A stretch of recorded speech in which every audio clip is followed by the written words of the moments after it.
Right, good evening. I'm here at COP28 with two clear messages. First, the world needs to do more to tackle climate change. We've made real progress, including at the Glasgow summit, but the climate science and mounting evidence of climate-related disasters show that we're not moving quickly or effectively enough. So I'm calling on major emitters to dramatically accelerate delivery on what they've already promised. Everyone can do more. And let's be very clear, the UK is leading the charge. We're absolutely committed to our net zero targets. We've already decarbonised faster than any other major economy. Our emissions are down 48% since 1990, compared to limited cuts from others and a 300% increase from China. We're also one of the largest climate donors because we want to help those suffering the impacts of climate change.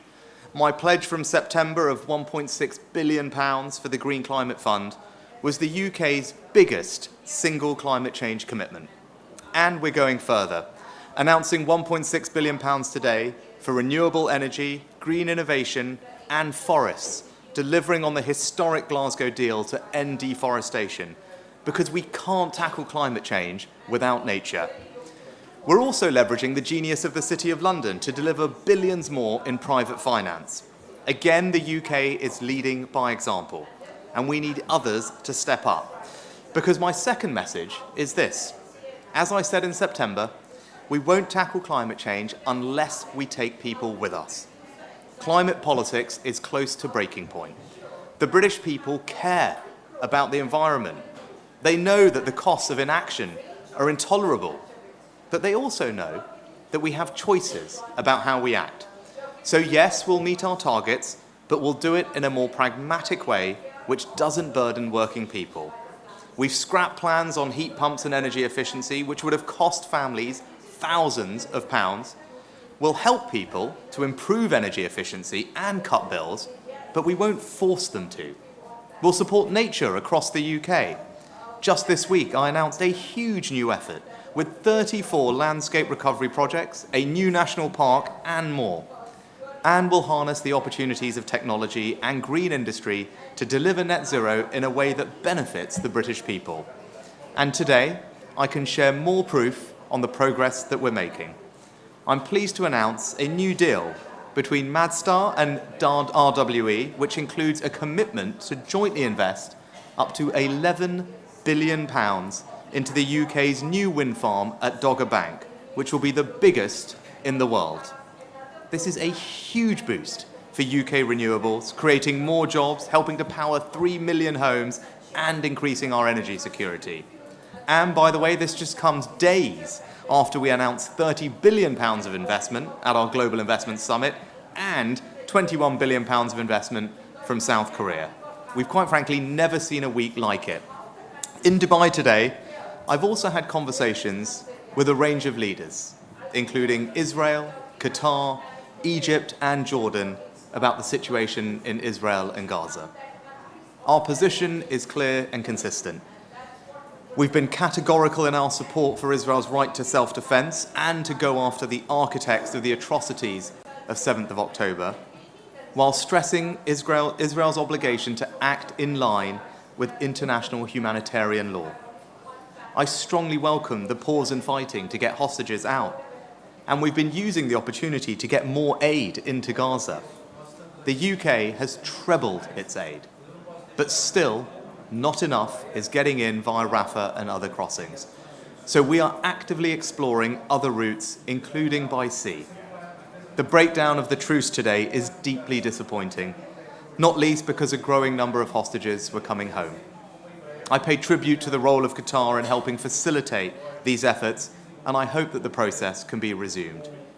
We want all hostages released, and in this initial phase, all women and children should be freed.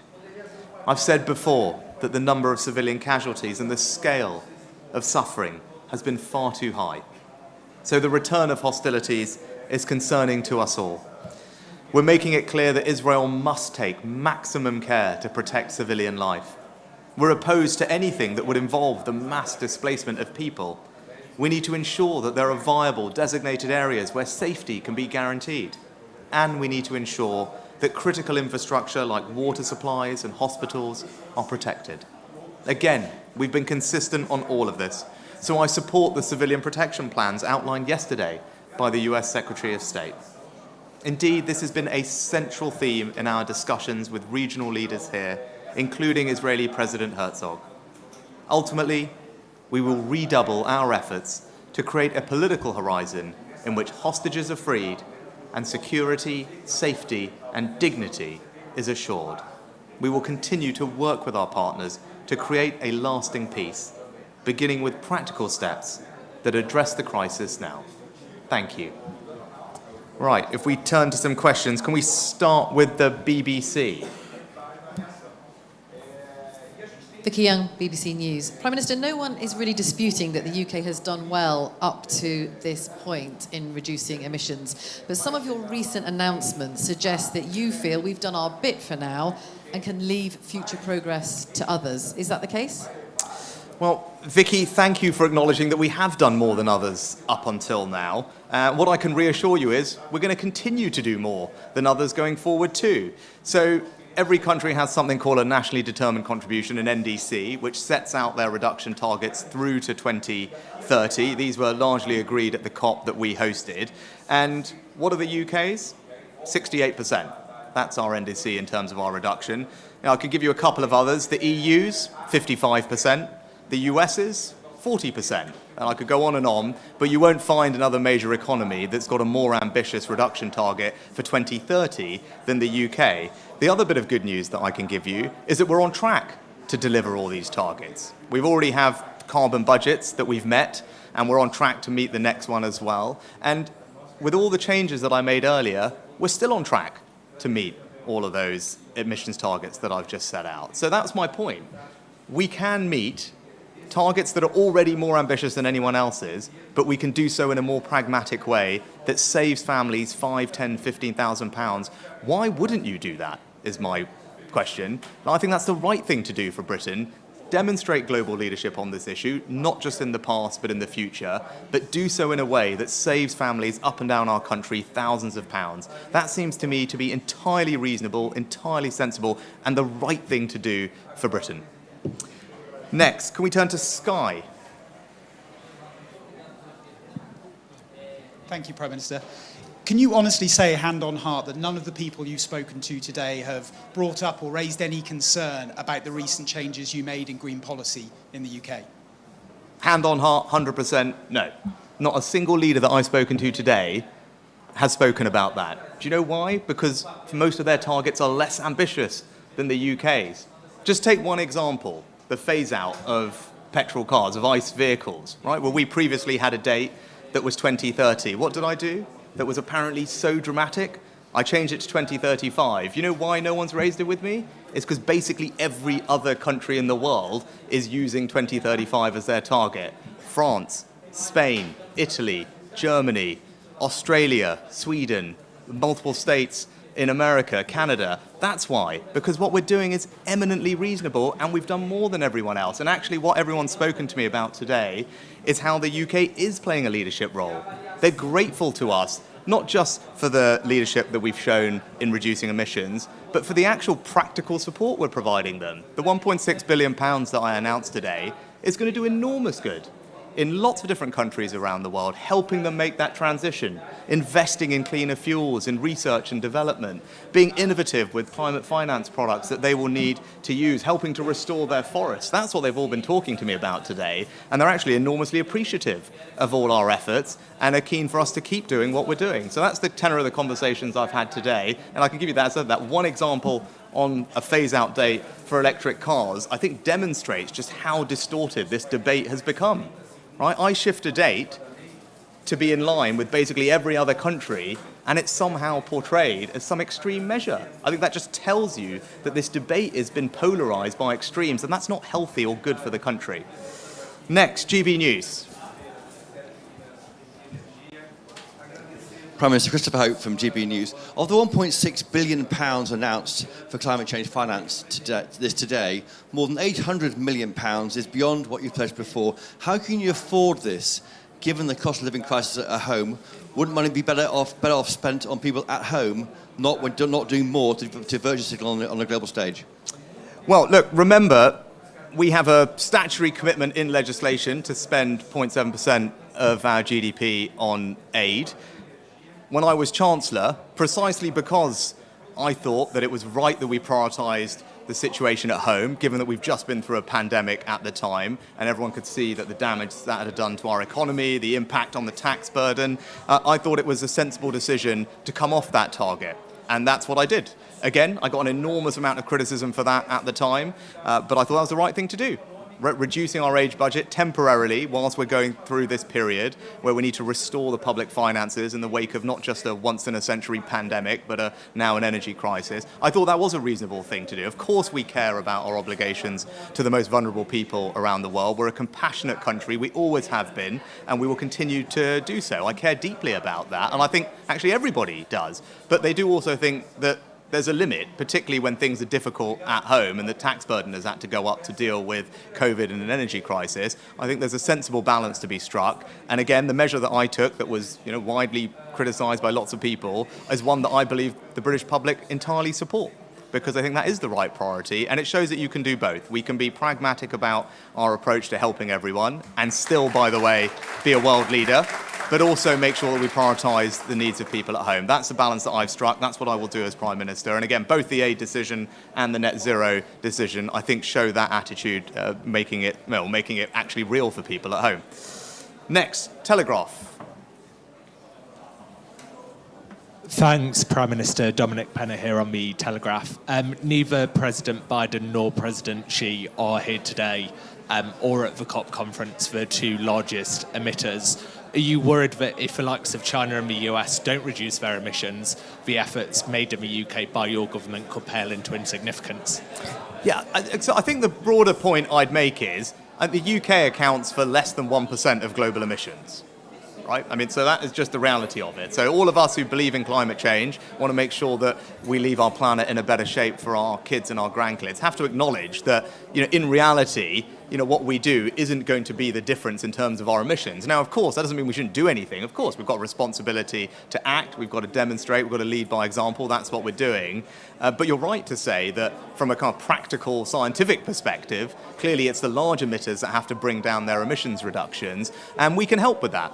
Right, so lots of the conversations that I've been having today are about how do we leverage what we're doing in our country to help others around the world, whether it's exporting offshore wind technology, and I'm going to just point you back to the deal that we announced today. It's massive, massive investment in UK offshore wind from the UAE. Why? Because we're a leader in it, and that expertise can now be exported around the world and help others make that transition. But also in climate finance, and I'll go back to, I know it's a bit techie, but fundamentally, there is no way to solve this problem, especially for large emitters in developing countries, without providing them with finance. And that means a reform of the global financial system. Things like the World Bank, the IMF need to be reformed. Their balance sheets need to be stretched. That work is happening, and we've been a champion of it. We need to change how we approach lending to these countries, pioneering the use of climate-resilient debt clauses, for example. Again, that's something that I've been talking to people about. So look, that's how we can help large emitters. It's leveraging the expertise that we have in technology, also the City of London, UK Financial Services, and R&D. Those are all the ways that we can help large emitters bring down their emissions, as well as leading by example. But you are right, that ultimately, with less than 1% of emissions, we've got to have other people step up to the plate as well, which is again why I think it's entirely reasonable, going back to the first question, that we can do this in a pragmatic, proportionate way. And again, we're doing more than everyone else. We can do it in a way that saves people money. And by the way, we only account for 1% of emissions. That seems to me the right approach. Next, the I. Thank you, Prime Minister. Hugo Jai from the I. Among the many people you've spoken to here today are Paul Kagame, the President of Kenya, and Tony Blair. Can you tell us what you talked about with both Paul Kagame and Tony Blair? So it was nice to see Tony Blair, who obviously got an enormous amount of experience of the Middle East, so it was good to catch up with him very briefly on that. Look, Paul Kagame is, obviously, we have a deep partnership with Rwanda, which he's committed to, as am I. And we're both committed to making it work. I was able to catch up with him on what I spoke to you about yesterday, which was that we're finalising the arrangements we have with them. It was good to check in with him on that. and reiterate both of our commitment to making the partnership work. Paul and I, have forged a very strong relationship over this issue. He's keen to work very constructively with us. We're keen to work very constructively with them. This is such a vital issue for the UK, so it's important that we get the details of all of this right. But that's what we're doing. We're in the process of finalising it, and I look forward to bringing these proposals before Parliament and the British public soon. And they will make it crystal clear that Rwanda is a safe country for the purposes of our scheme, and Parliament will have the chance to affirm that, and that will ensure that there should be no more blocks in our domestic courts to operationalising this scheme. But I've also said that I wouldn't have a foreign court stand in the way of us or prevent us from getting a flight off when the time comes, and I'm confident that we now have the proposals in place, and as I said, we're in the process of finalising those. But that's the opportunity of being here, is having a number of very positive conversations with people on a range of different topics. And then lastly, can we go to Politico?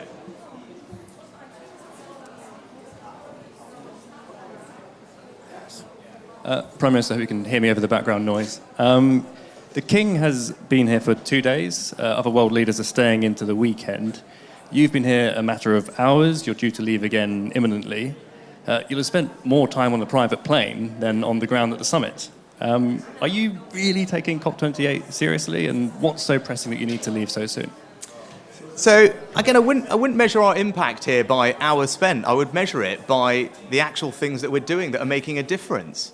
And, as I said, the conversations that I've been having with people are incredibly positive, right? So one of the most productive set of discussions I've had today with Ajay Banga, the president of the World Bank, Kristalina Georgieva, who's president of the IMF, where, I participated in a panel discussion with Kristalina and we were speaking separately, is about this very significant reform of the global financial system architecture that needs to happen. It's about, climate resilient debt clauses being used. It's about reform of IFI, stretching balance sheets, conditional cap raises, and recycling of SDRs. Like, all of that is incredibly impactful to literally hundreds of millions of people around the world, right? Because of those conversations, what will happen as a result of those, and we led those conversations. I started that as Chancellor, and having the opportunity to further those conversations, move the conversation on, will ultimately lead to outcomes which we're starting to see. We just had an announcement today about another country using one of these clauses, and we pioneered the way on recycling SDRs. Now we're talking about deploying that money to help countries around the world in just energy transition partnerships, for example, in Vietnam.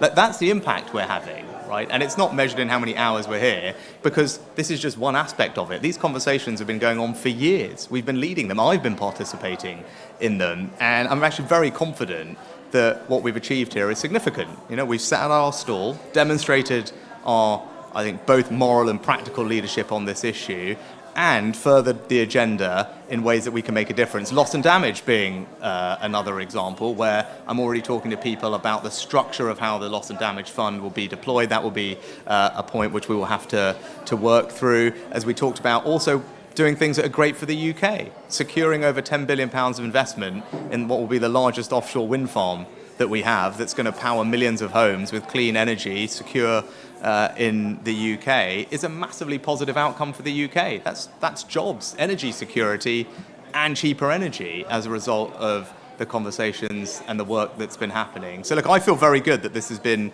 a very productive day, but it's not the only day that we focus on tackling climate change. Just this week we announced, I think, an incredible package of measures to restore, protect and enhance our natural environment at home. A new national forest, a new national park, 2 new community forests, improving access to nature for children across the country, protected landscapes and protected ecosystems like temperate rainforests that we have in the UK, which are incredibly precious. We've been working on these for a while, right? And again, we're doing that internationally here, right? We pioneered the interaction between nature and climate change. What do we announce today? £500 million in forestry support to make sure that forest landscapes are sustainable. We protect that biodiversity.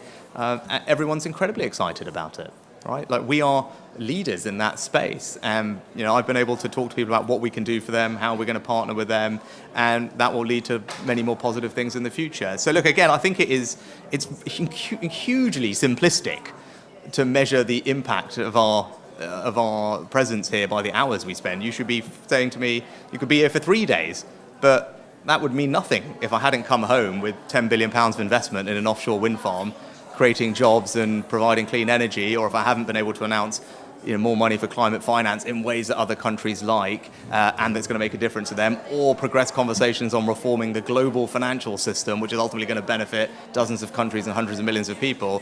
That's a record that everyone should be incredibly proud of, right? I mean, there's nothing to belittle here. Everyone should stand tall when it comes to the UK and climate change. We are more than doing our bit. We are leading the conversation. And the other thing that I have achieved in my time here, which we haven't spoken about obviously a lot in the Q&A, is a very substantive set of discussions on the Middle East. Right? The situation is, of course, incredibly concerning. What we're seeing and the suffering we've seen is something that will make all of us, I think, be sad and upset about things, and we all want to find a way to alleviate the suffering, which is why the breakdown of the temporary humanitarian pause has been disappointing. And I had very productive conversations with the leaders of, as I said, Israel, Jordan, Egypt, and Qatar, talking about how we can get more aid in, how can we restart the hostage process, what's the future that we can bring to the people of Gaza so that they can live with dignity and security. Those are all incredibly important conversations, which have all happened today. And again, they're very grateful for the role that the UK is playing in that situation. We've been one of the leaders in providing aid into the region, not just money, but practical support on the ground, because a lot of this is logistical challenges. That's what I've been talking to people about today. How do we alleviate the logistical challenges, which mean that not enough aid is currently getting in? I talked about whether we can find alternative routes, maybe by sea, where we can play a role. So there's, again, a whole host of things that we've made progress on today that I think will, again, make a difference. And from my conversations that I've had with everyone, all I've heard is appreciation for what the UK is doing and an acknowledgement that on all these issues we're leading the global conversation. So I think it's been a very productive day's work, but I've got to get back and focus on other things too, and I'll get back to work and do that tomorrow. Thank you very much. Nice to see you.